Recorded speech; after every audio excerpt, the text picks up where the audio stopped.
আসসালামু আলাইকুম প্রিয় ভাই ব্রাদার, খুব সুন্দর জিনিস নিয়ে আসলাম আপনাদের জন্য। এটা দেখতে খুবই ভয়ঙ্কর এবং খুবই অদ্ভুত। যদিও কখনো আপনি এগুলা বাস্তবে দেখছেন কিনা আমার মনে হয় না, তাই আমি দেখাচ্ছি আপনাদেরকে।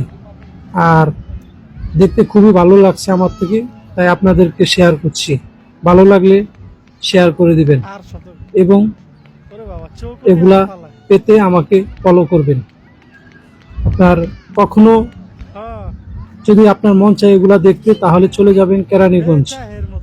কেরানীগঞ্জ অবস্থিত, যেটা মিউজিক আইল্যান্ড নামে পরিচিত। এই জায়গায় সুন্দর সুন্দর আপনার শিল্প আছে, যেগুলা দেখলে খুবই ভালো লাগে, একদম অরিজিনাল মনে হয়। তাই কেউ যদি এগুলা দেখতে চান, চলে যাবেন। আসসালামু আলাইকুম, ভালো থাকবেন এবং আমাকে ফলো করে রাখবেন।